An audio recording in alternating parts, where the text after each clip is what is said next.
Hello students, मैं एक बार फिर से हाजिर हूँ आपके अपने यूट्यूब चैनल के साथ जिसका नाम है इंग्लिश विथ विनोद। स्टूडेंट्स, आज के इस वीडियो में जिस टॉपिक के बारे में हम पढ़ने वाले हैं वो टॉपिक ये है, आप देख सकते हो, और जिसका नाम है identify main clause and subordinate clause. जी हाँ स्टूडेंट्स, ये एक ग्रामर का पोर्शन है जो अक्सर एसएससी और एचएससी की बोर्ड की एग्जाम में पूछा जाता है। यानी एक सेंटेंस होता है और हमें पूछा जाता है कि फाइंड आउट और identify main clause and subordinate clause. Okay student, तो ये एक बहुत ही महत्वपूर्ण पार्ट है जो एग्जामिनेशन में हमेशा आता है।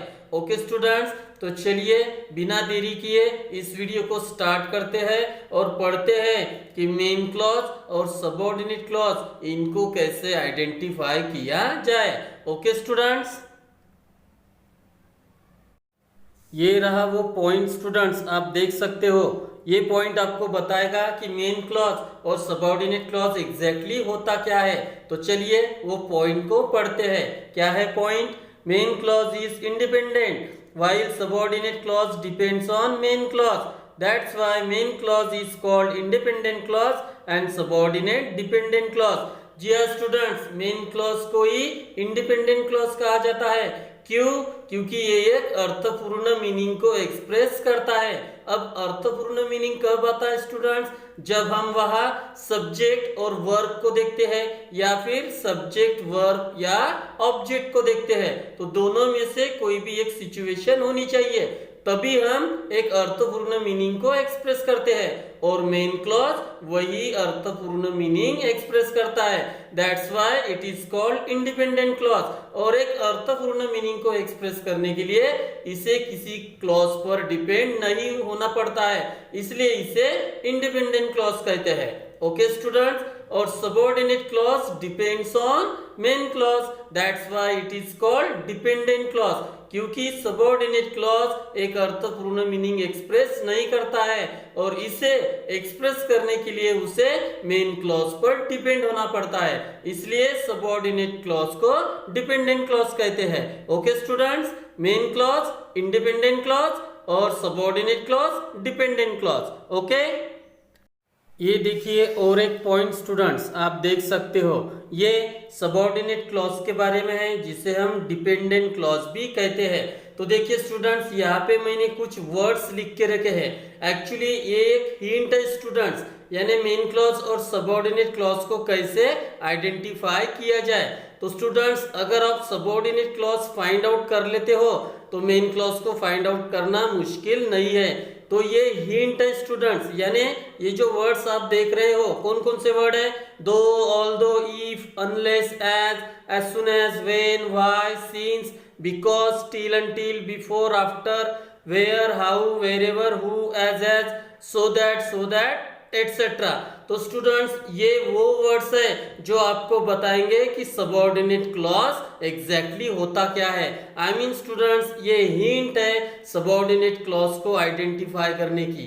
तो ये वर्ड्स क्या है स्टूडेंट्स? ये जॉइनिंग वर्ड्स होते हैं, ये कंजंक्शन होते हैं जो सेंटेंस को जॉइन करते हैं और वही सबऑर्डिनेट क्लॉज को आइडेंटिफाई करते हैं। ओके स्टूडेंट्स, तो ये जॉइनिंग वर्ड्स होते हैं, तो इनकी पोजीशन दो तरह की होती है, यानी ये सेंटेंस के शुरुआत में भी आते हैं और ये बीच में भी आते हैं। आई रिपीट, ये जॉइनिंग वर्ड्स होते हैं जो सेंटेंस के शुरुआत में भी आते हैं और बीच में भी आते हैं। अगर शुरुआत में आते हैं इनमें से कोई वर्ड तो वहां से लेकर कॉमा तक, आई रिपीट, अगर इनमें से कोई वर्ड आता है शुरुआत में तो वहां से लेकर कॉमा तक वो आपका सबऑर्डिनेट क्लॉज हो जाएगा, और अगर बीच में आता है तो वहां से लेकर आखिर तक वो आपका सबऑर्डिनेट क्लॉज हो जाएगा, और जो आगे आएगा यानी शुरुआत में वो आपका मेन क्लॉज हो जाएगा। ओके स्टूडेंट्स, तो सबऑर्डिनेट क्लॉज को फाइंड आउट करने के ये है वो वर्ड्स, ये आपने फाइंड आउट कर लिया तो main clause of easily find out कर सकते हो।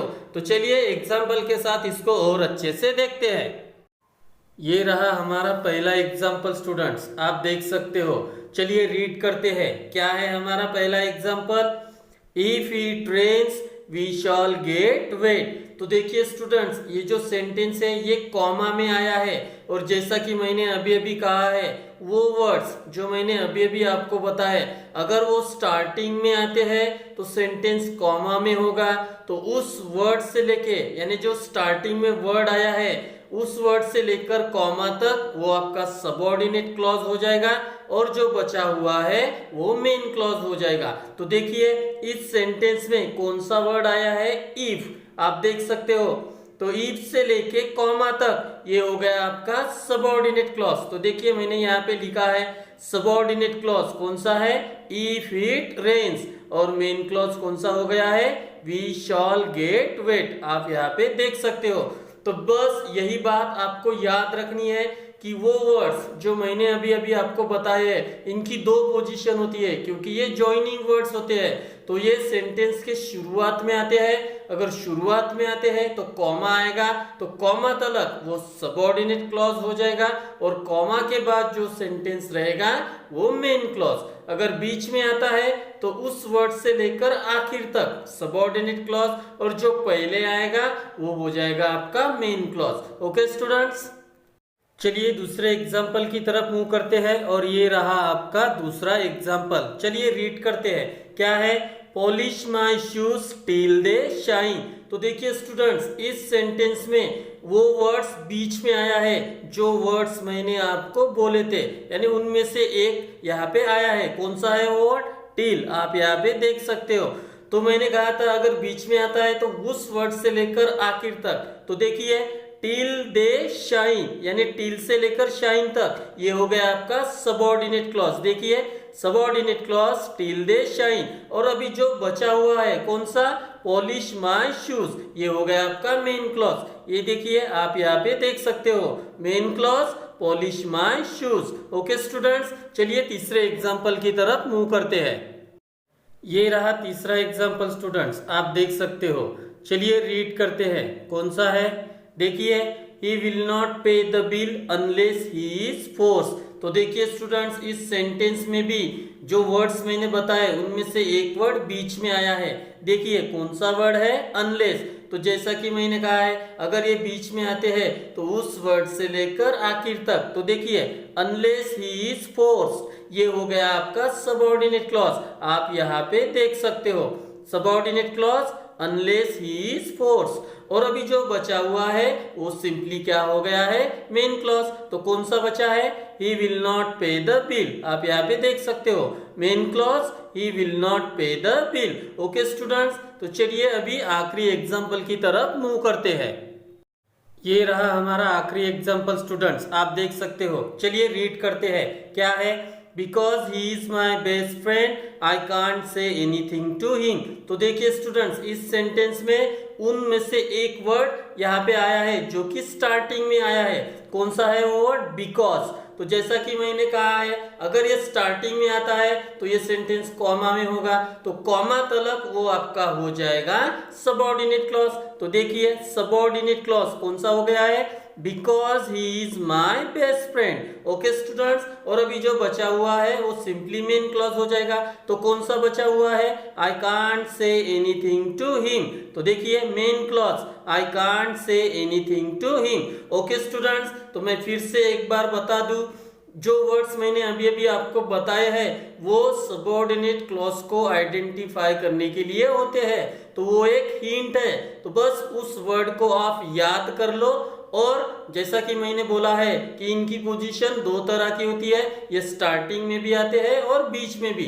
स्टार्टिंग में आते हैं तो कॉमा तलक, और अगर बीच में आते हैं तो वहां से आखिर तलक वो आपका क्या हो जाएगा, सबऑर्डिनेट क्लॉज। और जो बचा हुआ होगा वो आपका सिंपली हो जाएगा मेन क्लॉज। ओके स्टूडेंट्स, एक बात मैं फिर से आपको बताना चाहूंगा, यानी वो बात मैं आपको रिपीट करना चाहूंगा कि सबऑर्डिनेट क्लॉज को ही डिपेंडेंट क्लॉज कहते हैं। क्यों, क्योंकि ये अर्थपूर्ण मीनिंग को एक्सप्रेस नहीं करते हैं, और उनको एक्सप्रेस करने के लिए इन्हें मेन क्लॉज पर डिपेंड होना होता है। तो स्टूडेंट्स, मैंने आपको यहाँ पे 4 एग्जाम्पल दिए हैं। पहले एग्जाम्पल में कौन सा सबऑर्डिनेट क्लॉज था, इफ इट रेन्स। दूसरे सेंटेंस में कौन सा था, टिल दे शाइन। तीसरे एग्जाम्पल में अनलेस ही इज फोर्स, और चौथे एग्जाम्पल में because he is my best friend. तो स्टूडेंट्स अगर आप इन सबऑर्डिनेट क्लॉजेस का मीनिंग निकालोगे तो ये कभी भी आपको एक अर्थपूर्ण मीनिंग नहीं बताएंगे, वो एक्सप्रेस नहीं करेंगे। तो उनको एक्सप्रेस करने के लिए इन्हें किन पर डिपेंड होना होगा? मेन क्लॉज पर। तो आपके पास सबऑर्डिनेट क्लॉज और मेन क्लॉज दोनों है, तो आप इनका मीनिंग निकालो, आपको पता चल जाएगा कि मेन क्लॉज क्यों इंडिपेंडेंट होता है और सबऑर्डिनेट क्लॉज क्यों डिपेंडेंट होता है। ओके स्टूडेंट्स, तो आज हम मेन क्लॉज और सबऑर्डिनेट क्लॉज को कैसे आइडेंटिफाई करना है इसके बारे में पढ़े। मैं आशा करता हूँ कि आपको ये वीडियो पसंद आई होगी। अगर ये वीडियो पसंद आई हो तो लाइक, कमेंट, शेयर और सब्सक्राइब जरूर कीजिए। Thank you very much.